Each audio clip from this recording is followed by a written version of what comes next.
Comme vous pouvez le constater, nous avons l'œil sur vous depuis quelque temps. Et nous avons l'impression que vous menez une double vie.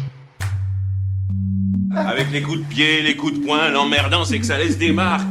En revanche, il y a un truc super efficace, c'est celui-là, tu vois.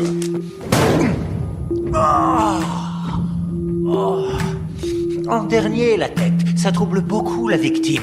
Elle ne sent plus... Ça suffit. Je vais te démonter. Bonjour, contrairement aux autres participants, toi, je vais te demander comment tu vas, parce que j'ai consulté ton Linktree et je suis inquiet, Waponaise. Tu dors parfois? Hello. Eh ben écoute, ça va pas mal. Là c'est le matin, donc j'ai dormi plus de 7 heures. J'ai mon café. Que demander de plus? Fichtre.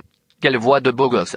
C'est quoi ton blaze? Je m'appelle Zu, je suis ingénieur de formation et donc oui, je suis réalisateur et producteur de podcasts depuis 2018 maintenant.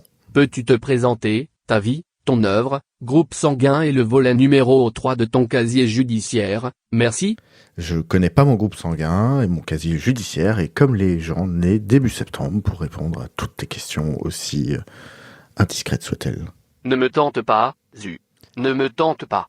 Normalement, à ce moment, je pose cette question, raconte-moi, le plus rapidement possible, le thème de ton podcast. Mais, dans ton cas, et c'est un cas très lourd, mon pauvre, on va la jouer autrement.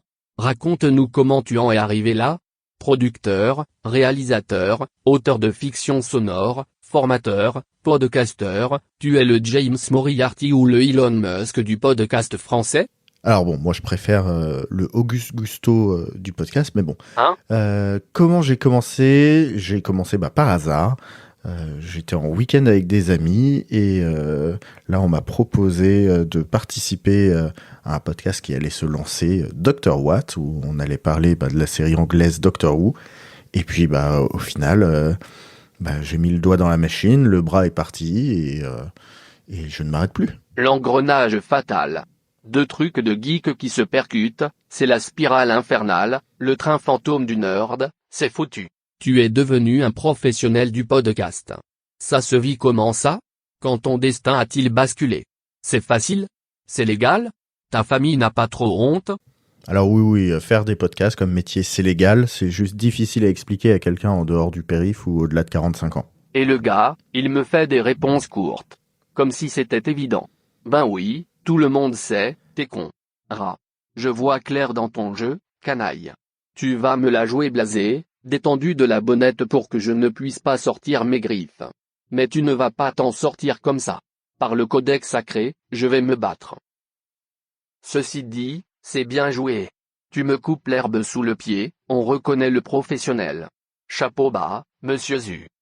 Tu as produit le podcast 7,50 €, dans lequel deux stand-uppers racontent leur lecture de 50 nuances de Grey. Comment en arrive-t-on à de telles extrémités? On veut comprendre. 7,40 €, c'est le prix du format poche de ce merveilleux livre qui est 50 nuances de Grey. L'adjectif est osé. Et Julie Albertine et Joseph Roussin, qui sont tous les deux humoristes et auteurs et autrices, sont venus me voir un soir au feu Charlie et sa bière à 2 balles, au lieu de la culture podcastique et humoristique parisienne. Et puis c'est là qu'ils m'ont proposé de lire de mauvais livres pour que les gens n'aient pas à le faire. Et puis on s'est lancé donc dans 50 nuances de Grey. Ça nous a pris un peu plus d'1 an et demi. Et là on est dans la lecture de l'autobiographie, de la première autobiographie de Michel Sardou. Christian et Michel.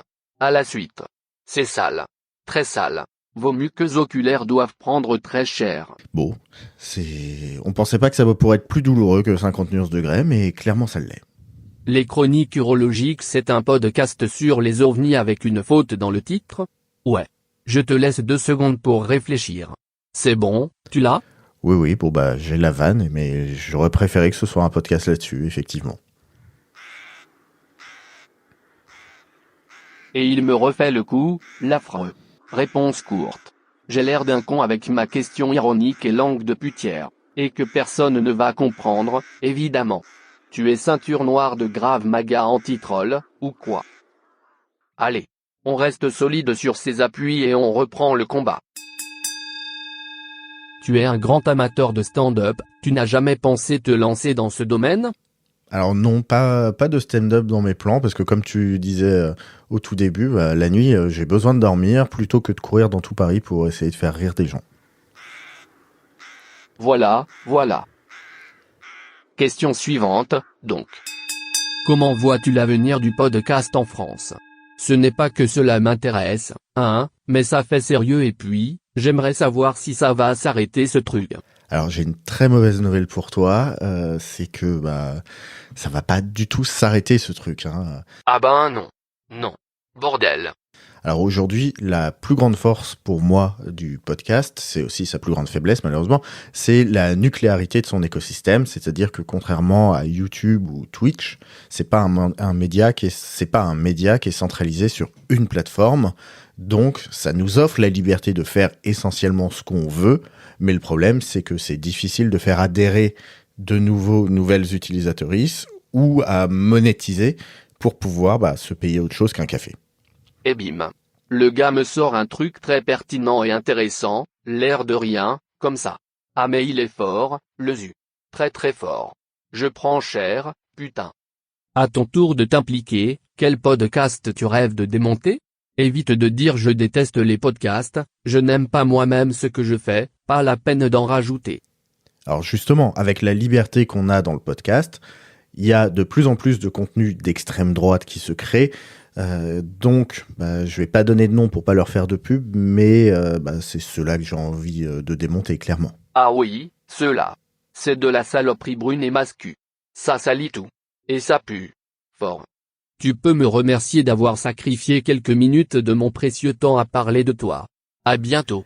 Je te remercie d'avoir connecté tes synapses. Et un petit high kick pour me terminer sur les dernières secondes. Il est fort, le bougre. Et puis, à la prochaine.